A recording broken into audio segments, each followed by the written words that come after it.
kiri te kau di mata kiri na si kiri ada anak ini si ane ni hampun kiri te kau di mata kiri na si ane artinya ada sekolah ini mimpi ahi itu mimpi ahi macam mimpi itu kan sangat sulit lah ada sulit macam mimpi yang si ahi ada mimpi ini sekolah ini kan mungkin ahi sense of ownership in a sense of mimpi ini je mana ni adik aku minta ini mana je jadi semua dia malam ni lepas kan ni Tihat su apa dulu kan kok jen khas nông cạn sông thắng xây bùn thang nhà trị exam thiên xe là unfilled means đồng chặt lạt sạt kita họ đồng thiên xe là anh buồn rồi nông cái bạc tiền thằng và khi cái bạc tiền chung chung là năng lượng rồi atom tại school the con tên năng lượng tại nông cái bạc tiền dễ mà chung thằng là cái bạc thứ sáu tại thành phố như thế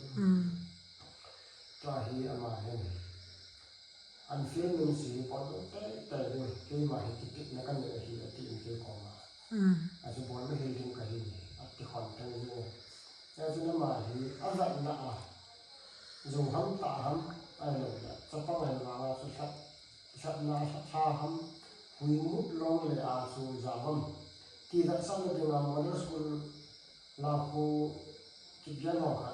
lecturer họ cả áo mũ cả phu tê họ ama là khách hiện ra vậy tôi chung là psychology office or za shan lo la za wa he ama lo chun lo he so la aga pi he kin to ta lo pu ki ta ke yen ma sa ki han ta he lo wa sa le thin sat mo mo ma so 100% 99 là 100% so thin sat la exam mo le chun lo ki pa pi he yen he ta lo là hasin gun su he chun che man ga nên là bộ những mà cha này hiểu rằng là sự là bài giảng lúc hiểu rằng là soạn cái nào thì bộ là hình sẽ căn này trên đó dù thế rồi như là cái thằng thế hiện cái thằng là số là còn là căn này thế hiểu rằng là anh ấy chắc chắn số bút hết thì đúng thì số các cái đến cho nên mà hàng class self care hơn tao bảo là không thể thì là plan kiểu này good anh muốn mua được bao nhiêu cái hộp anh mà vào cái tàu đó tao cho mà hình school level là hết rồi school là topper hết rồi Manipur là bố không hết rồi Council of Higher Secondary Education Manipur result là số tiền là thì chỉ top là thôi top 20 là bị ăn rồi thì sẽ cái này anh cũng dùng đồ ăn cái gì cũng anh ấy sẽ ra gần thì hạ sa thì gì chứ Shillong Bombay Delhi Kolkata cái chỗ cái sòn luôn tập buộc amal đi hành đi sai cô là modern school là cái gì thì anh cái gì thì tiếng amal tự pi cái thiết nó luôn cái science và maths gì các thiết cái này pi cái hình này lên cái science và maths gì class exam là anh dỗ nhìn vào bạn này là ngày thì cũng cũng gì rumah saya mahin kata sa class 11 ho subject ho sekian aksi sa class 9 ho class ho jadi so a foundation ho itu so mai kan thi sa school tiara pun ko kan kai sa mai school ki so akitu morning thi sa asa orang kita kan English school ki thok sa orang ki ho thi lo a school ni ho sa pau tho thi lo a principal ho ni ho sa pau da tho thi lo na u se ni ji cha tu no sa ni da sip ta ba ho tha pa ni ja cha ama ho mathematics ama cha pa se se ho lai ha bu pi ho apa ko ya se ni san da ki bon dong la ni nang ni do ling kan ki ta de IPP lai ham IPP lai thì ham họ số con độ nó để sẽ được cái gì mà để sẽ là sao năng IPP họ làm mà không được gì เจอที่สุนัขมีความกระสีหัวเลยประเทศน้ำมันมาลายาผู้ที่นั่นเกี่ยวกับสิ่งที่เกิดอันนี้เป็น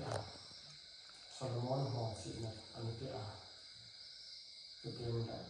เราเสร็จเกี่ยวกับสอนสิ่งละคนละจำสันนิษฐานยุ่งทิ้งท่าไม่ติดหัวกันข้างในตัวไหนแล้วก็บอกสู่ห้องหุ่นตัวอันนี้นะสกุลละคนละนี่เนี่ยยุ่งขึ้นมาเลยพัฒนาอันว่าทั้งปุ๊บปุ๊บเลยส่วนประเทศนั้นที่ถูกพิหันเดียวเลยจนสกุลขันตรงไปถึงเตาแล้วเราต้องจะยุ่งกันถึงยกหัวไปที่ร้านกระปั้นเลยผมว่าสุ่มได้ไปไอ้หินตาเลยใช่จริงจริงเลยคนสุดเลยเดี๋ยวเราส่งยิ่งอันนี้เราว่าส่งปีสังกัดไม่หินเราว่าส่งคนจริงจริงหินเดียวกันไอ้ที่เราไอ้ที่เด็กเสียจุ่มคู่ข้างเลยมันคงตาไอ้ปีพัดดูใส่จมูกตัวจริงจริงที่เราเห็นตอนที่ตะโกนลงเยอะเรานี่ตีจั่วเกี่ยมันลงกระซ่ามันไก่กันเลยอาศิลป์ดึงมันมันทันเลยนี่ปีดังการเป็นทางเกี่ยวกับตีกันแล้วว่าที่อาศิลป์กูไม่เห็นเตียงกันเลยที่ทำมันมันเยอะว่าที่ถ้าซ้ำเห็นเราเนี่ยเปรนสเตย์เห็นเราแฮปปี้เดย์เห็นเราแอนนิวเดย์เห็นเราเนี่ยที่มันกินลูกพี่มองที่มันเตียงเนี่ยนี่อินไวท์ว่าเนี่ยเขาจีว่าเนี่ยเปลี่ยนเราจะต้องมาเดี๋ยวจะไปเซลกันเนี่ยเราต้องกินเราสู้ไหมมาสั่งเราเวลาเราเขาจะกินทางนี้อันนี้สั่งแต่ครั้งนี้เงินตัดไปทางนี้แต่ห้องถ่ายไปทางนี้มาสั่งปัดก็จะเลยเสียไปทางนี้ที่จะต้องมีขั้นเงินบอลนะที่เงินลงรายละตัวจองเสียบุญทางห้องที่ปากไปทางนี้มาสั่งห้องเสียทางนี้จะเป็นอาสาที่จะมาดูเสียเลยฟิลโคเซนในห้องสัตว์ไปที่ไหนสักทางนี้อันนี้แหละก็จะปากแต่เจนึงประเทศ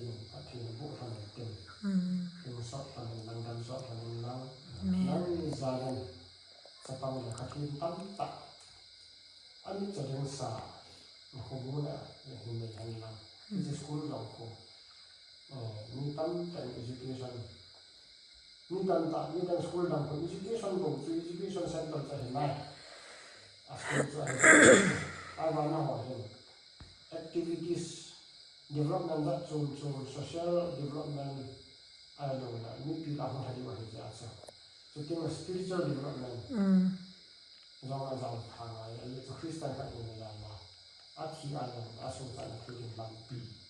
na bon ti han physical development basic lama sports kan to ya za ku kan activities so na chi pi bin so tem la amen so educational development sa ta amen na chi pi na so no for activities那是比如拍到咁冇嚟啦，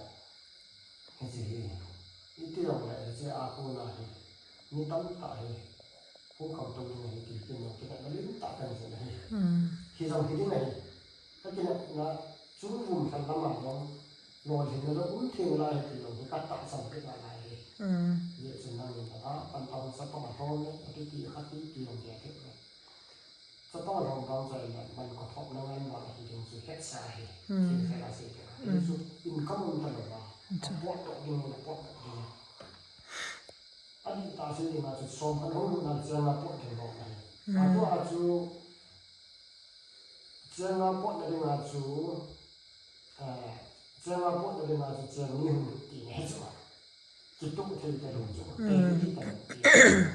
ที่สุดก็ให้ที่ที่บางบางยิ่งไอ้ที่แล้วก็เราที่ผมถูกก็ถูกที่ที่ผมแต่ที่นี่มาก็ถูกที่ว่าไอ้แต่เราสู้ไปได้องค์หลวงจริงๆก็จะไปถูกสั่งสอนกันถูกโน้นประเทศ